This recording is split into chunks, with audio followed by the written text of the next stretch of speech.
Christophe Houdard du CTIFL. Je suis responsable d'une nouvelle unité au sein du CTIFL, une unité en mécanique, robotique, automatisme.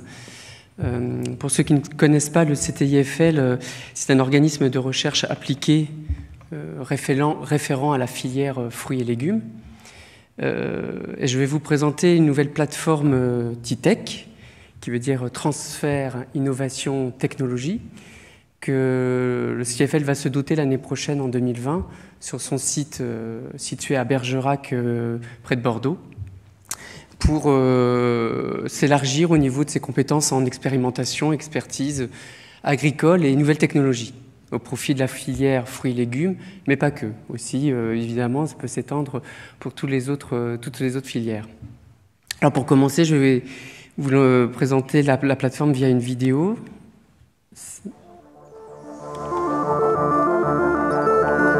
Vous souhaitez optimiser vos agroéquipements ou réaliser vos idées innovantes? TITech combine une expertise et une infrastructure dédiée pour répondre à tous vos besoins et projets en mécanique automatisation ou en capteur et pulvérisation jusqu'à la robotique.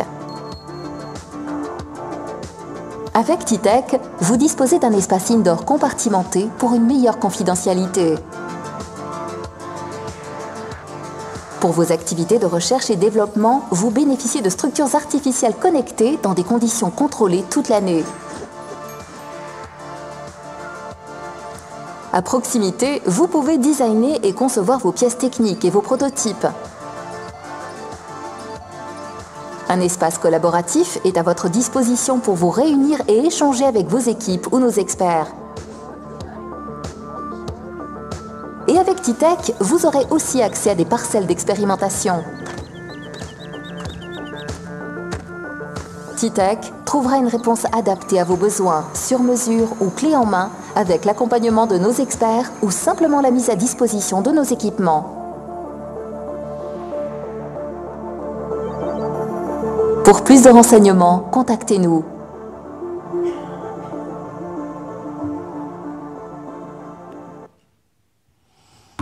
Donc voilà cette courte vidéo, et pour présenter un peu plus dans le détail cette plateforme, c'est concrètement en fait un bâtiment de 1200 mètres carrés qui sera situé, comme je vous l'ai dit, sur notre site à Bergerac, qui fait déjà 80 hectares, puisque nous avons une infrastructure, 70 permanents salariés sur le site, et puis 80 hectares de vergers et de cultures légumières.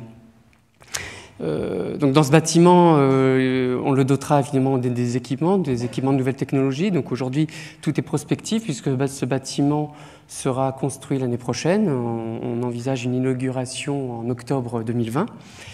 Et on pourrait y trouver différents équipements, mais aussi des moyens humains, que ce soit nos techniciens, nos ingénieurs, agronomes ou ingénieurs sur certaines spécialisations en technologie. Et puis une unité dite extérieure, outdoor, qui sera dédiée à cette plateforme avec à peu près 1 hectare de verger de pommes et 3000 m² de culture en légumes. Donc dans toutes ces technologies, il y a évidemment la robotique. C'est juste un plan du site. Vous pouvez le voir en rose, la plateforme où elle sera située au niveau des bâtiments. Donc on est localisé à 1 heure à peu près de Bordeaux, un peu plus à l'ouest, pour ceux qui ne connaissent pas, 1 heure de route. Alors voici un peu plus l'intérieur du bâtiment.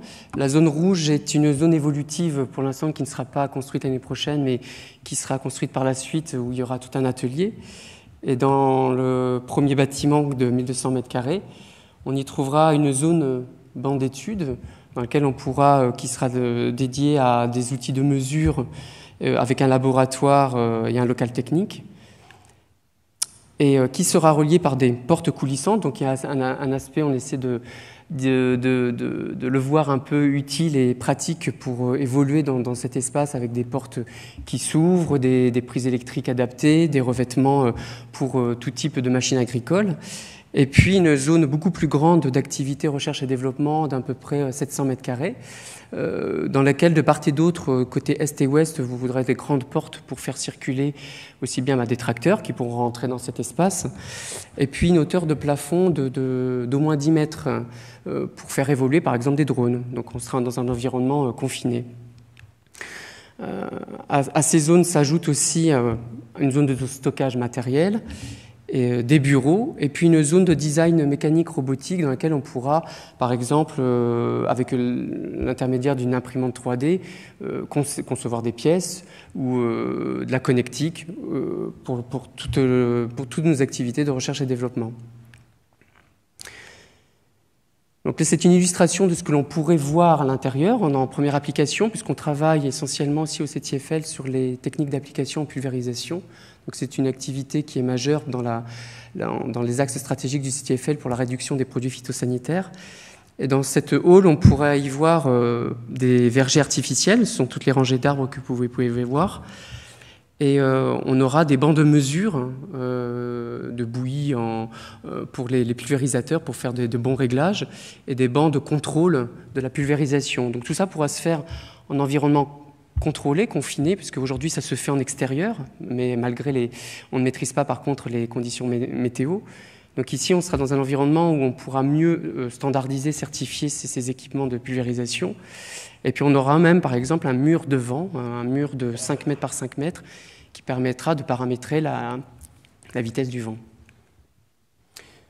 À l'étage, on aura une petite structure pour faire du coworking, un espace beaucoup plus grand qui sera ouvert sur les zones de recherche et de bancs d'études, pour permettre aux gens de venir, d'échanger et d'être en réunion. Donc c'est ici juste une planche pour vous présenter à peu près aujourd'hui les équipements que l'on voit, mais évidemment la liste n'est pas exhaustive. Il y a des équipements aussi bien de matériel mécanique que des logiciels de conception, des logiciels de modélisation, des matériels informatiques, des capteurs, des bancs de réglage. Voilà l'ensemble des équipements qui pourront être liés aux activités de cette future plateforme. Alors pour qui? Parce que le CTFL travaille effectivement pour les professionnels, mais le but de cette plateforme, c'est un lieu d'échange et de travail avec différents partenaires sur des projets de recherche et développement, mais aussi pour faire de la prestation. Donc on pourra très bien travailler avec des agroéquipementiers qui voudront tester leurs équipements, donc avoir le bâtiment et les halls soit le plus grand, le plus petit et ou toute l'interface, avoir les moyens humains à disposition, et puis les vergers et les cultures légumières en extérieur. Et ça peut être pour des startups, évidemment, les instances réglementaires avec qui on travaille, et tout le réseau que le CTFL se crée en partenariat sur les projets avec les pôles de compétitivité, les associations, parce que le CTFL fait partie de l'association Robagri. Et voilà, donc c'est un moyen, un centre d'essai qui sera mis à disposition de tous nos partenaires. Alors voilà l'exemple de prestations que l'on pourrait faire sur des activités de réduction de produits phytosanitaires pour tester des pulvérisateurs ou de mécanique. Donc c'est caractériser des performances, comme par exemple la répartition verticale de la bouillie en verger artificiel, ou alors tester des robots en environnement contrôlé, où on veut tester la ligne de travail, la sécurité, les performances énergétiques, les performances en autonomie. Et le CTFL pourra aussi bien travailler en tant que partenaire sur des projets, mais aussi faire des prestations, mettre à disposition juste des moyens, des matériels, ou de formation, puisque la formation aussi est très importante. Donc on crée un réseau en ce moment avec aussi des étudiants et des lycées, pour être garant de former aussi les professionnels sur des nouveaux outils. C'est souvent le problème que se pose quand on voit toutes les nouvelles technologies. Les professionnels n'ont pas forcément toutes les compétences et l'assistance.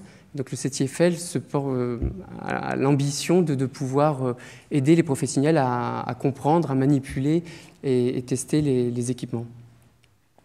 Et puis donc du conseil, puisque nous avons évidemment une expertise agronomique avant tout au CTFL, et maintenant avec cette nouvelle unité en mécanique robotique, des compétences en capteurs, imagerie et robotique qui arrivent au CTFL. Je vous remercie pour votre attention.